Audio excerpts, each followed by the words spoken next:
Hello, everyone. Thank you for joining us. My name is Tim Mikhelishvili, and I'm the host of the All Out Coach podcast, which we are broadcasting live today on LinkedIn, YouTube, and Facebook. It's being multi-streamed. As you know, those of you who follow me, All Out Coach is the place where we're fascinated about what the future holds for us and the next generation. So we essentially talk about innovation in the same context of our legacy. Today, I'm very excited because I have a bright, intelligent, dynamic guest. Her name is Tiffani Bova. She's a Global Chief Growth Officer at Salesforce, the author of the Wall Street Journal best-selling book, Growth IQ. She's also been an executive at Gateway before and has a newsletter, which I hope you will subscribe to, called Think Forward, that I read all the time myself as well. And today we'll be discussing the impact of the data culture on the worlds of business, as well as the healthcare sector. So thanks for joining us, and make sure to comment and ask us questions. Hi, Tiffani. I'm so glad you're here with us today. Oh, thank you, Tim, for having me. Sure. In addition to all of your accomplishments and the positions you've held, what strikes me often is how much energy and how dynamic you are. And my first question has to be, where do you find your source of energy today, which is so relevant to all of us? That's a great question. I'm going to have to answer that two ways, actually, because I'm going to say my pre-pandemic energy and now my, still at the moment, predominantly working from home energy. When I'm on the road, 2019, I flew 275,000 miles, 6 continents, 100 keynotes, meeting with executives around the world. That's a very different kind of energy than doing a lot of that work now in my home studio. So I'd say that for me, it's all about purpose and being mindful of how you spend your time and where and when you take breaks. I'm really good about saying, I can't just go back to back all day. I will put breaks in and go for a walk, in the neighborhood, whatever it might be. But I'm about to get back on the road again. So it'll be interesting to now rebalance myself. I'm a little bit out of travel shape. So we'll see how tired I am in, 30 or 60 days after I've had a handful of trips. Great tips there. Yes, I try to do that myself, but this is a question that I get all the time and one that I ask myself. So to introduce a little bit my vision of data, or my understanding of data culture, I want to tell you, Tiffani, that many years ago, as I reflect, when I was a teenager, I called the NFL in order to understand how the quarterback rating was calculated, because I wanted to understand how relevant is that quarterback rating to their actual performance. Does it really differentiate the best quarterback versus others, let's say, right? So, and this was before the days of the internet, all right? And so I received a response from the NFL in the form of a fax, so I learned what that formula was. But I often say that, pictures tell a story, but words and numbers often tell us how it ends. How do you think that the pharma industry, from your perspective, or the healthcare sector, is capitalizing on data in order to drive its decisions? Well, that's a very complicated question for me to answer. And there's a couple reasons why. I think when you look back over the last 18 months since the lockdown really kind of hit, let's call it March of 2020, you've seen this acceleration in digital transformation we had not seen in business over the course of like the previous decade. So we saw it over 3 to 6 months, a lot of transformation, if not more than we'd seen in the decade across all industries. And I'm just going to pick a small business like a restaurant. We used to go into a restaurant, you might go every other week with your family or every week with your family on a Tuesday. And then all of a sudden it's shut down. And the restaurant owner is like, well, how do I get in touch with those people who used to come in every Tuesday? Because I know what they want. And, I don't even have my menu online. And I don't have any relationship with Grubhub or Uber Eats or whatever it might be to deliver the food. I don't even know how to communicate to my staff and in a way that allows them to know, can they come in? When can they come in? How are we going to continue to work? I'm just picking restaurant. So imagine what happened at that moment when, healthcare shuts down, right? And all those surgeries and all those doctor's appointments and everything that was scheduled kind of came to a screeching halt. But what also has transformed is the expectations of consumers, and I'm going to use consumer very specifically in this answer, is that consumers' expectations in their super consumer life of now doing everything from home, educating their kids, working, even potentially having doctor's appointments, whatever it might be, those expectations now have threaded over into all industries. So if it was grocery shopping, now they're like, it's so easy to order groceries. Why can't I do this over here? Or I'm going to set an appointment, to have something done in my house. Why isn't it as easy to do with my doctor? And so those expectations that have now been pulled from other industries, I feel like, healthcare has made huge strides, on the obvious healthcare side. But let's talk about the relationship between the doctor, the hospital, and the patient. Is the patient experience as evolved and mature, and has it had as much innovation as the customer experience has in the consumer side?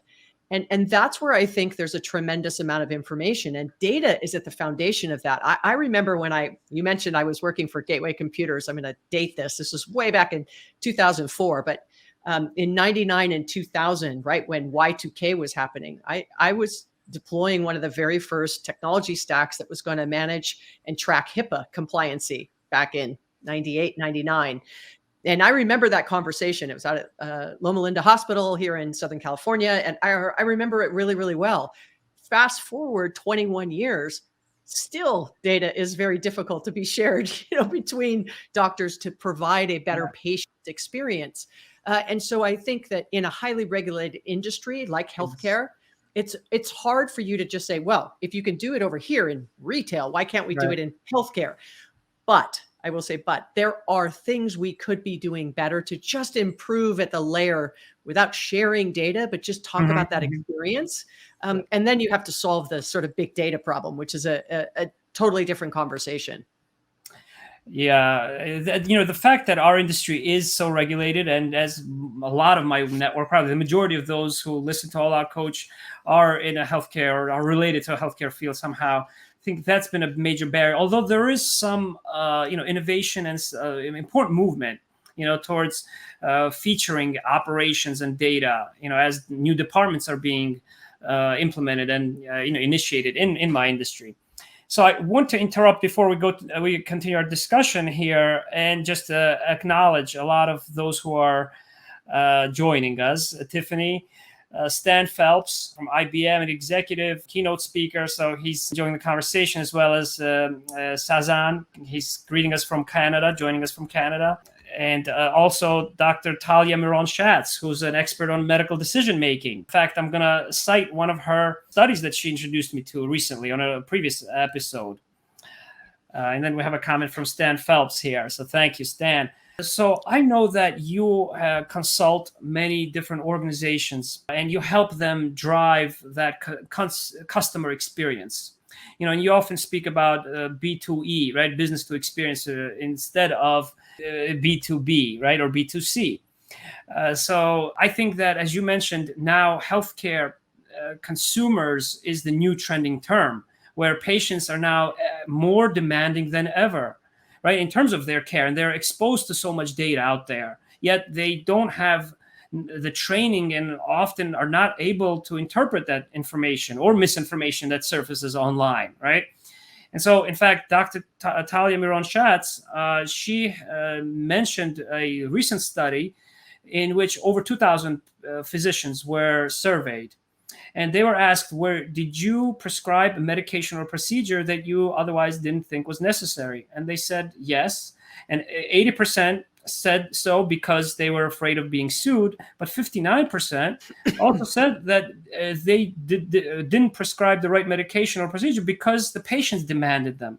So that brings me to the question of, how do businesses now use data to attract not just attention alone, but the context or understanding of decisions that they have to make. Because most of the metrics that I see in the data are these external triggers, I think, that kind of attempt to try to get our attention, but not necessarily the context, which allows us to consolidate the information and have that deep understanding. How can we target that context rather than just attention using data? Tiffani? Yeah, that was a lot. Yeah. Here's what I'd say is that there's a crisis of trust collectively across the globe, and in the B2B world, Edelman has a trust barometer. And over the last couple of years, trust had been declining from a business perspective. Like, do you trust that your data is going to be used appropriately? Do you believe if something goes wrong that company will tell you there's been a hack, or, your data has been taken, or something has gone wrong with the product? Are they going to let you know that there's a recall? Like, trust is a very big word. And so I'd say first and foremost, anybody that's using data, they have to create some kind of framework by which they communicate to, in this case, right, their patients or their customers. What data are you collecting? How is it being used? Where is it being shared? So all of that information, because when you say to somebody, well, that's not HIPAA compliant, how many patients, I kind of basically understand it, but I don't understand it to the depths. And so is it maybe something that doctors can actually educate their own patients with and communicate to them of what is HIPAA compliance? What do you do about it? And really proactively stay in front of that. Because if the trust increases, before they walk in the door, when that doctor then says, hey, I think you should be taking this, not that, based on that study you just mentioned, they might be more likely to go, okay, I trust you.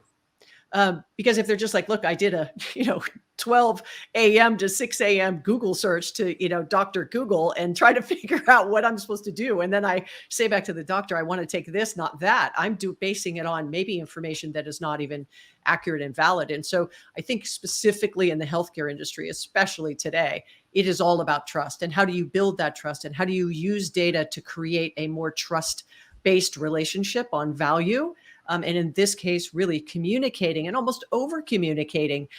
Because look, I would say, just like any business, you want to have customers who value you, and you want to make sure that there's sort of mutual respect. And so if you have to walk away and say, maybe this is not the right relationship, that's not a bad thing, right? You definitely want to have a trust-based relationship, and data is an amazing way for you to use that as the tip of the spear of the conversation, like I just described. I don't think my doctor's ever communicated with me, here is what HIPAA, here's what I do. Here's what, now they've moved to digital records. What does that even mean? I still have to go request paper records from a past doctor to get it to my existing doctor. Well, that doesn't sound very digital to me. So, I don't understand. So I think that there's a lot of education that can go there. And back to your, previous point of words can tell a story, but data tells how the story ends. Well, talk about that data that you may only know.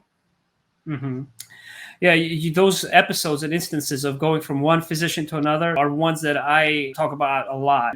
Regardless of the data and the electronic medical records that are out there, there's so many gaps, particularly with the policies, the insurance plans that you have to change every year. And it's really the patients that ultimately end up suffering, because their care is not always continuous as you go from one provider or one healthcare system to the next. And these are questions that I continue to ask. You mentioned earlier that you had some experiences with virtual medicine. I did as well during the pandemic. And they were quite helpful, actually, and efficient. They eliminated my meniscus-related pain, for example, just by doing exercise that a physical therapist taught me over video cam. In this world of working remotely, what are some technologies, applications? I know you mentioned Google, I don't know, Slack, some other ones that you find effective, or any tips that you have to engage team members remotely?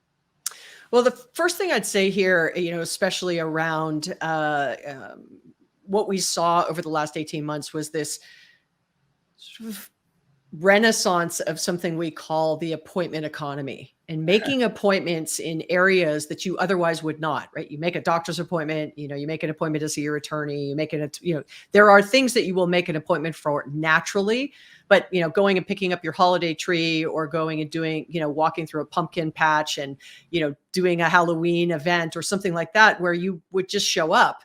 Now you maybe have to make appointments, because of safety, health for the employees as well as the patrons, like making sure everything's okay. Well, in the medical world, like appointments are critical. And time is money for the doctor, but time is also valuable to the patient. And so, one of my biggest complaints is always, look, if you're going to be an hour late and I'm going to sit in your waiting room, could you just communicate to me and let me know you're going to be an hour late? And then just say, do you want to keep this appointment? Yes or no? And I can make the decision if I want to sit there for an hour or not. And if it's no, I don't, I want to reschedule, and I want to reschedule right now. And so, that doesn't happen. But I will tell you, we've seen, once again, over the last 18 months, if you think about the field service industry, I'm going to come fix your washer. Used to be, we'll be there Tuesday. It's like, well, what time? No. We'll be there Tuesday. Okay, well, that's not helpful. And then it became kind of 8 to noon, and then it was noon to 5. And, then it might be noon to 2, and the windows got smaller and smaller, where hopefully you've noticed across, many industries that now it's, I'm going to communicate to you when your technician is on his way, 10 minutes away, his or her way, right? 10 minutes away. Here's what we ask you to do. Only one person in the house, wear a mask, whatever it might be, say yes, so that they will then show up and know you understand what needs to happen. That's huge strides. But go back to that example I just gave, time is money. And so why am I waiting? And so when I was saying to you, let's forget the, HIPAA compliancy and the high regulation, I'm just talking about my time. Like, if you could just be better at that. And so going back to your question of sort of video healthcare, boy, my doctor wasn't late on any of those video calls. On time, 10:15, boom, right? Because got to go. Next one, he's on, 10:15 to 10:30, got to go. But when it's in the office, it's a little out of control. The conversation gets long. You start talking about other things. And then 5 minutes turns into 10 minutes, turns into 20 or 30 based on where you are in the day of their schedule. So I feel like there's some benefits in that. It's short. I don't have to spend a half hour driving there, and I don't have to sit in a waiting room. So now, even something that simple, that's a big improvement for service, right? I mean, right away, I think people complain that, like, I always have to wait, or the one everyone talks about, I fill out all my information on paper every time when I come in. Well, do you not know who I am? I don't know. I've been here for 10 years. I come twice a year. Like, what? I need to tell you my birth date again? I mean, you should ask about insurance. And outside of that, everything's the same, right? And so I think that's why I was saying at the beginning, like, understanding those experiences on the consumer space, what things have changed that healthcare could apply that doesn't reach the level of HIPAA regulation and compliancy, right? We're just talking about it, that the patient journey, coming into a hospital, leaving a hospital, getting paperwork, follow-up, any of those things that can be automated using technology, whether it's Salesforce, we have Health Cloud, whether it's using something like Slack, which we acquired, from a collaboration and communication standpoint. There is no shortage of technology. The challenge is getting people to use it. You just painted some very realistic pictures there that take place and in the healthcare setting that I think you spoke out for many patients and healthcare professionals, I think. And ultimately, it's the extent to which virtual healthcare is reimbursed also. That also is going to determine how readily it is for access for patients and the incentives that physicians have. And I know that physicians and healthcare professionals, they're advocating for increasing different value-based models versus just looking at providing healthcare as a service. And just like you mentioned, I think virtual technology has increased value-based services. So I want to take one quick pause to make sure to remind those, because in the audience, to ask questions. This is a very, very rare, unique opportunity. I was looking forward to meeting with you, Tiffani, and for sharing your perspective, your individual perspective on healthcare and business as well, because in the last few years, I think many of us, I certainly am trying to influence other leaders in medical, in pharma, in the healthcare sector to integrate some of the best from different industries, from technology with purpose in a deliberate, with intentionality as well. So that's why I just wanted to take a quick pause. Any other comments before we move on, Tiffani, on? No, the one thing I'd say back to you saying, trying to figure out what's going to be the reimbursement from for a video versus an in-person meeting, et cetera. I mean, those are all valid points. But I would also say that as you can become more productive, as you can become more efficient, as you become more connected and agile, you absolutely have the opportunity to actually provide more care, not less care. And Yeah. so, if you're only able to see 8 patients a day, which I know that is not a reality, most doctors see way more than that, but let's just, pick a number, 8. And you need to start to automate and figure out, how do I make that time allocation? When is it a digital first appointment with a patient versus an in-person? When and why? How do you communicate that? What do you do, right? Those kinds of understanding goes a long way, so that me as a patient, I understand why now, did he cancel or she cancel, and then they don't rebook, and then, well, it was video or it was in person and now it's video. Like, I'm at the mercy of whatever decision is made, versus how do you collaborate with your patients? Ask them what they want. If you're in a huge hospital, a huge facility, that's, have a little less control. But if you have your own practice and there's something you can do there, understand what you find yourself as a great experience in other industries, and how could you potentially apply that to your business as well. Yeah, that's a great point. I'm taking notes as well, simultaneously, by the way, in some of these episodes, particularly those that go live. And so I want to just share that what you just said there, that this is an opportunity for healthcare professionals to provide more care than ever using technology and using data. So I read your book, Growth IQ, and you talk about sales optimization there and the need to engage different customers at different times, right, or different stages. So for those of you who are listening, who are executives in the pharmaceutical industry, if you picture that case study of a launch of a new product, whether you're in the pharmaceuticals or in other industries, what are some tips you have for engaging different customers at different times? Yeah, listen, I would say, if you're listening to this and you're in healthcare or another industry, actually sit in the shoes of your patient customer and map through what it's like to have a first appointment with you. What it's like, where do they have to fill out the paperwork ahead of time? Do they have to print the paperwork? Sign the paperwork? Do they have to fax back the paperwork? You mentioned that sort of, the fax early on to the NFL. Like, right. I got asked to do that about 2 weeks ago. Someone sent me paperwork and said, print it out and fax it back. I'm like, I'll have a fax. Like, so, can I take a picture of it with my phone and send it to you? I mean, it was crazy, right? So we're in almost 2022. So if you actually map that journey, you may find low-hanging fruit that you can fix right away. And so ways to make that initial engagement as you're going out to look for new patients or look for new customers, what you can do to make that process seem much more enjoyable. And then if I asked you, would your patients recommend you? Like, if someone said to me, would you recommend your doctor, your 2 or 3 doctors? I'd be like, boy, I don't know. I mean, I don't know if someone's better or worse, but you have to think about these things. This has happened quite a bit. I'd rather have them say, absolutely, like, this is who you need to go see. Super attentive, allows you to be flexible, digital, really proactive in care, communicates with me in between appointments, whatever it might be. So following that journey and mapping it and finding ways to improve is a great way to also identify, where can technology help you? Like that, fill out the paperwork before you get here, print it out, and then bring it in. Well, what if they don't have a printer? Print it out and fax it. What if they don't have a fax? You've given them no option other than, when they show up, they have to fill out all this paperwork when they first get there. And so, once you understand that journey, I guarantee you will find ways and areas in which you can improve. Now, that's one entire work stream. The next one would be, they're already a patient or a customer, and now they need to book time with you or set up an appointment with you. Now, what does that journey look like? And then you could take it in a lot of directions. If they're going to have a surgery or have a procedure, all the things that have to be communicated pre and post of that, or they have an appointment and, pre and post of that. And so once you start to map those journeys, which are a very marketing term, right, that they go through. So the patient journey has a ton of room for improvement, whether they're new, whether they're in your facility, whether they've just left.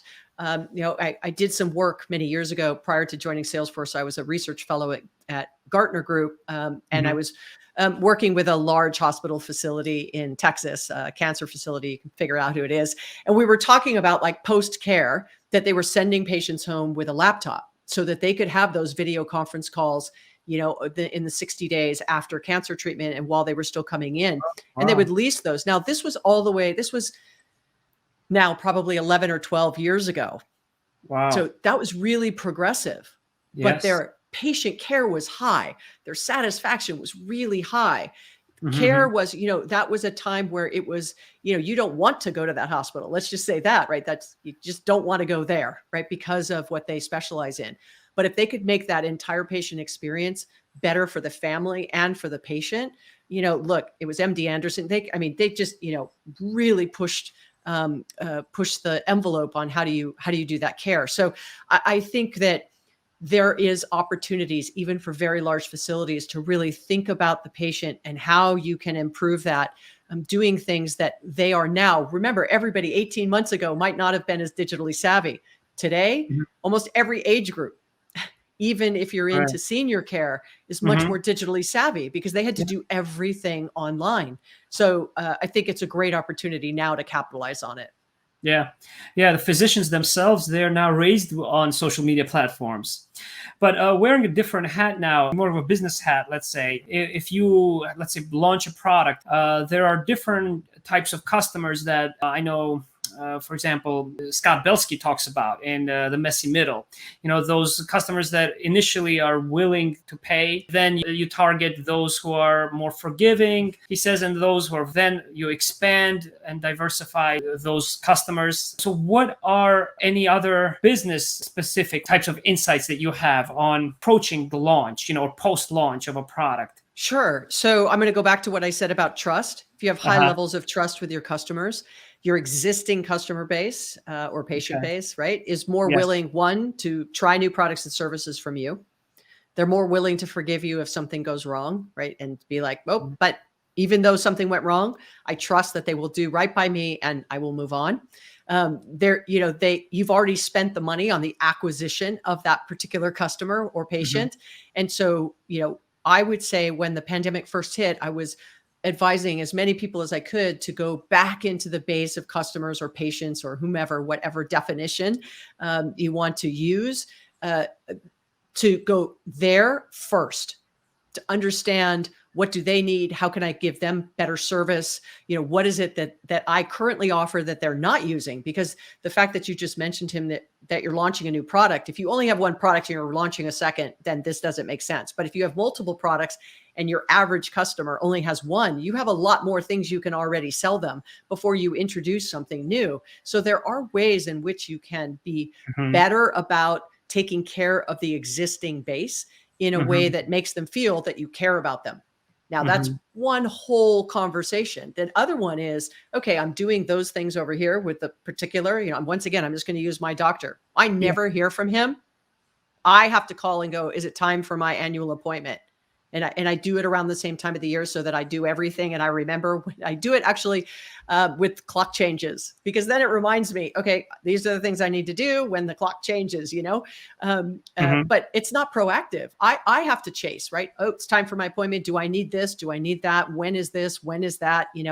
And so if I had better communication on things I should be thinking about at each birthday, hey, you're older, you should be thinking about these things. Like, my birthday, what I've already had done. Why not, help me do more with you? So that's that existing. If you're going out and looking for new and trying to attract new with those products and services that you have, what makes you unique and different? I could tell you right now, 80% of decision-making for customers is on the experience they have with a company or a brand over products. So if products were, I'm buying that from you, so that's what I'm basing my decision on. Now, experience is 80% impact to that decision-making. So if you don't have a great experience about finding out about you, what do you specialize in, what are you doing, they will leave you before you ever have a chance to show them how great your products are. So, I would say to you that experience is this new battleground. You've got to find a way to improve that experience regardless of industry. And you can win there. Trust me, you can win there, because we just shared all these experiences. My doctor doesn't do this. This happens. I wait in the waiting room. I have to fill out all this. There are ways to improve the experience where I would be absolutely steadfastly loyal. The reason I don't change now, it's such a hassle to change. So that's not a bar that you want to set. Like, oh, the reason I keep my patients is because it's so hard to switch doctors. Like, that's not a reason to feel good about your practice. Really trying to deliver those great experiences. Yeah, that's loud and clear, the role of customer experience. Now, we talked a lot about technology and the data. How do you separate the signals from the noise among all that emerging information that's coming out on data culture in order to make sure that the technology that you implement is socially conscious, private, and transparent? Yeah, look, I'd say that data and reports are sort of backward looking. The signals allows you to have a little bit more forward looking. And so if you're making all your decisions looking backwards, right? Think about your rear view mirror and think about your windshield, right? Rear view mirror looking backwards, windshield looking forward. Yeah. There is a difference. And so do you just always want to be viewing through the rear view mirror, or do you want to be viewing through the windshield?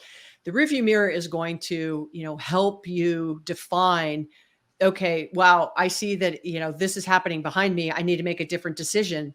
That has value, but only looking back at the data doesn't necessarily. So using data, there's a statement out there that data is the new oil. You cannot pull up to an oil rig and fill up your car. It has to go through the refinery, and the refinery is analytics. And then once it goes through the refinery, you get the petrol or the gasoline to power the business. And those are insights or signals. Then you have to act on them. And it's not that they're going to be 100% right 100% of the time, but you will get smarter and smarter and smarter if you are willing to analyze that data, take those signals and action it. So you may say, wow, I've looked across my patients. This is what's happening. Here are kind of 3 buckets of types of patients I have. Let me try these 2 or 3 things to see which one is going to get them to come in more often or more frequently, or try my new products and services, or, actually just starting to, consume the content I'm putting out, like the few examples I gave. You will learn. And then you will go on and go on, right? Innovation is all about trying things that are going to fail.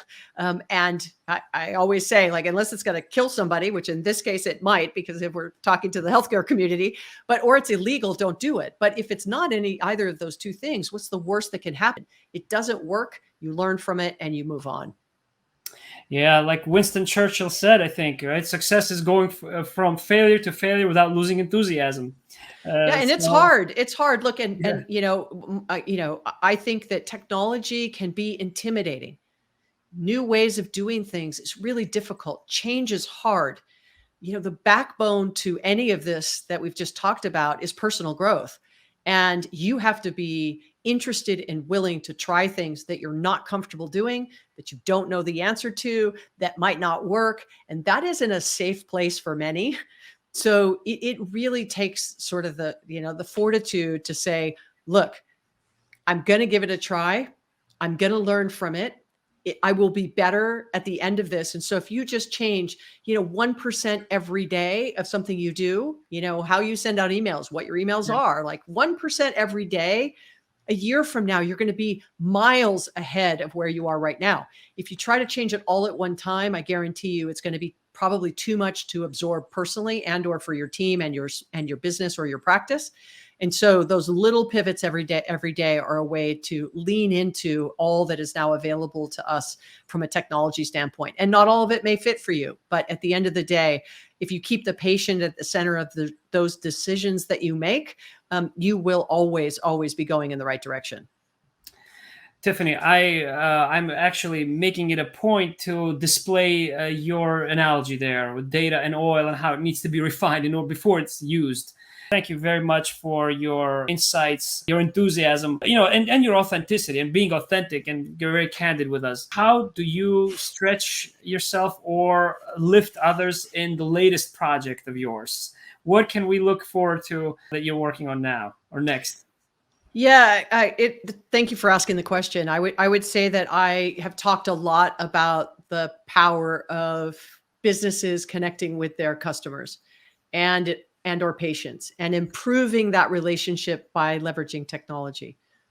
But I want to sort of shine a light, and kind of where I've been spending a majority of my time over the last probably 6 or 7 months is making sure that the people who work for you feel equally inspired, enabled, and capable to try things and fail and, learn through it. The fastest way to get customers or patients in this case to love your company or brand is to get your employees to love their job. And so how do you, make sure that when your people show up every day, that they're happy? Because if they're happy, they're going to provide better service and better care to your customers or patients. So make sure that all the things I just described to you, if you make it too hard for your employees to set up an appointment or to cancel an appointment or to get, information from another doctor or facility or whatever it might be, try to make that as easy as possible, because they are the ambassadors of what you do. And if they're happy, it goes a long way to making sure that your customers and patients will be happy. Those two things in combination are extremely powerful. So that's the work that I've been doing on lately, this sort of connection between employee experience and satisfaction and engagement and customer experience, and how those two things in concert really can propel a brand or company or practice forward. Thank you. Thank you, Tiffani. I know that, as I often say on All Out Coach, where the slogan is stretch yourself, lift others, hearing you speak globally or reading a lot of your work, your newsletter, always stimulates me to stretch myself and lift others.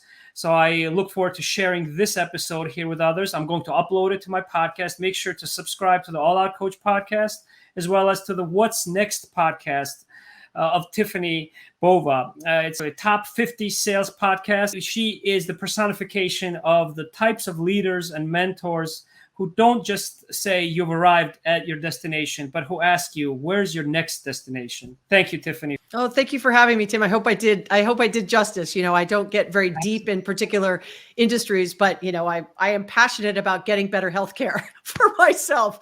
So, if my doctor happens to listen to this, please, let's make some different investments. That would be awesome. You absolutely did, Tiffani. All right. Thank you so much. Bye, everybody.